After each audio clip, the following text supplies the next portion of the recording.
Hello everyone, welcome to Study and Grow YouTube platform guys. और इस video में हम देखेंगे क्लास 6th का हिस्ट्री का चैप्टर 1 का पार्ट नंबर 3। चैप्टर 1 है what where how and when. इसका पार्ट नंबर 3 है। 2 पार्ट हमने कंप्लीट कर लिए हैं, पार्ट 1 और पार्ट 2। पार्ट 1 और पार्ट 2 में हमने इंट्रोडक्शन से स्टार्ट किया था और उसके बाद हम धीरे धीरे जो सेकंड पार्ट है उसमें आए थे, किसमें जो इंडिया है, इंडिया का नाम इंडिया क्यों पड़ा और भारत उसका नाम क्यों पड़ा, वो हमने डिस्कस किया। उसके बाद हमने इंस्क्रिप्शन की बात की थी, जो सोर्सेज है हमारी हिस्ट्री के, जहाँ से हमें पता चलता है कि जो हमारा इतिहास है, हमारी हिस्ट्री है, वो क्या थी। वो हमें इंस्क्रिप्शन से पता चला, जिसमें हमने स्टोन से बने हुए इंस्क्रिप्शन, स्टोन पे या मेटल्स पे जो कॉइन है, उनके बारे में थोड़ा बहुत डिस्कशन किया था। अब इस पार्ट 3 में हम क्या देखेंगे कि यहाँ पे हमारा टॉपिक है वन, पास्ट और मैनी। जो हमारा पास्ट है, जो हमारा अतीत है, जो हमारा भूतकाल है, वो एक है या फिर बहुत सारे, ये हमको डिस्कस करना है।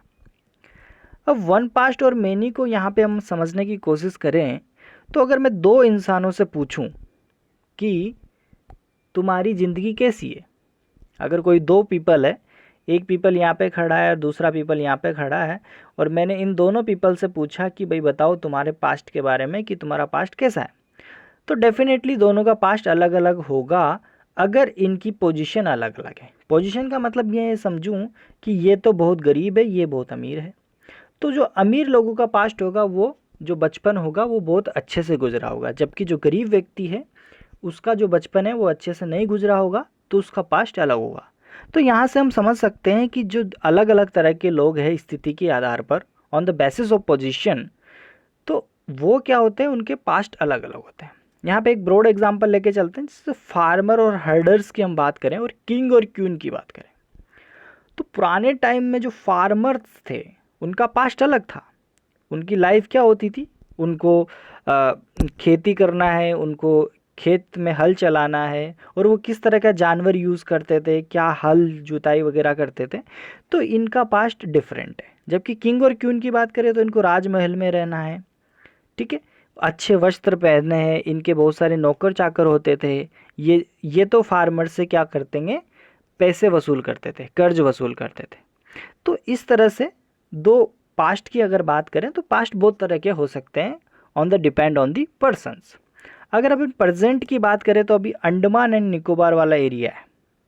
जैसे ये मैं रफली इंडिया का मैप ड्रॉ करूं, तो ये इंडिया का मैप है, नीचे यहाँ पे श्रीलंका। तो अगर मैं बात करूं तो बे ऑफ बंगाल में इस साइड में क्या है, अंडमान निकोबार वाले लोग हैं, तो वहाँ पे अभी भी बहुत सारे लोग ऐसे हैं जो आदिवासी जाति है। अगर हम ईस्ट इंडिया की बात करें, नॉर्थ ईस्टर्न रीजन वाले की बात करें, तो वहाँ पे भी जो आसाम, मेघालय, नागालैंड वाला क्षेत्र है, वहाँ पे भी कुछ लोग ऐसे हैं जो अभी भी आदिवासी लोग हैं।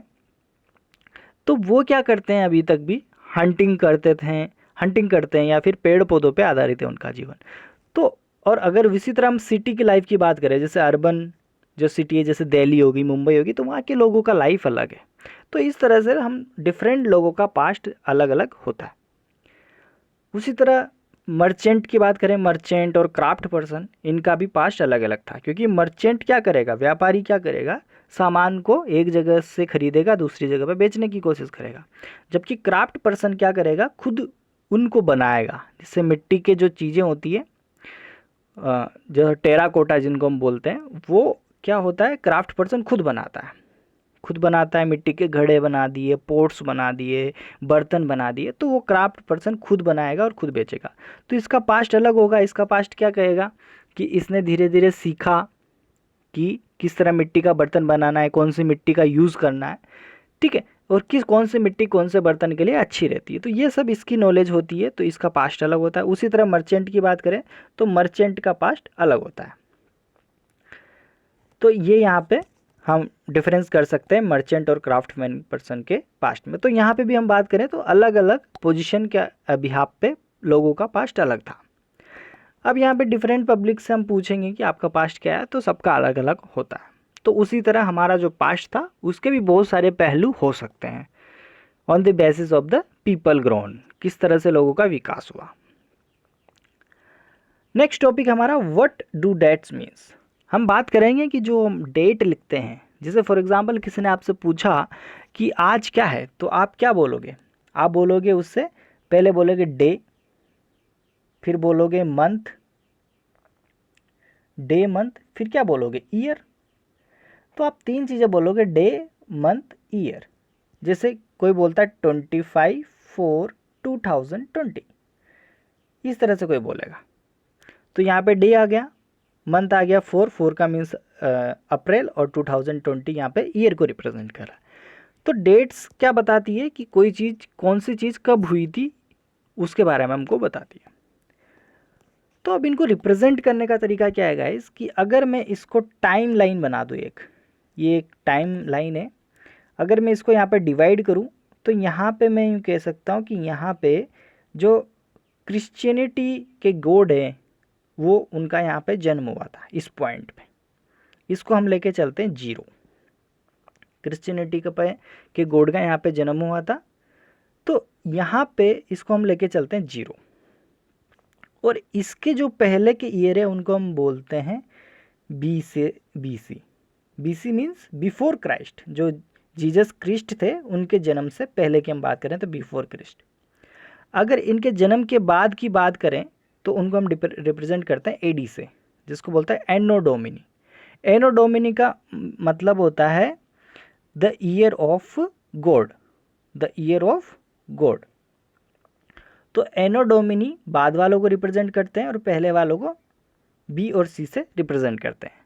जैसे फॉर एग्जांपल किसी ने बोला कि 200 BC, इसका मतलब क्या है कि जो जीसस क्रिस्ट थे उनके जन्म से 200 साल पहले की बात बोल रहा है। 200 year before the birth of Jesus Christ.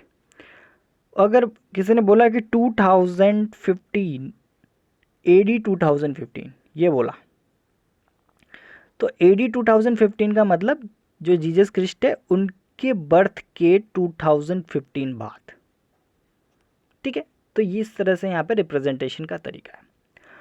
अगर और चीज़ बात करें तो कहीं पे जो AD है उसको CE भी लिखा रहता है।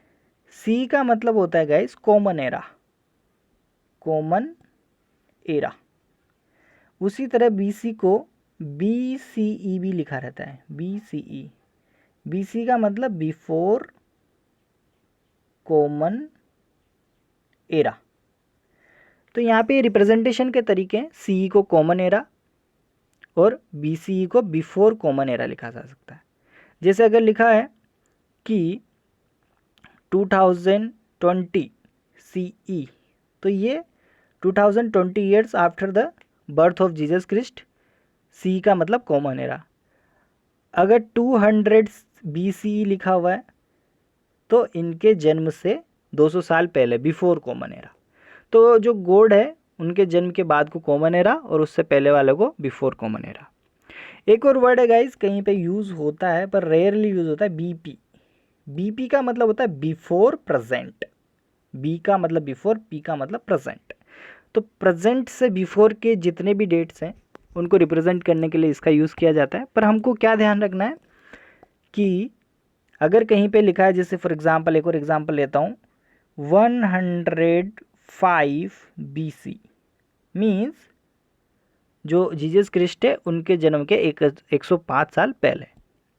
ओके गाइस, तो इस तरह से इनको समझने की हमको ज़रूरत है।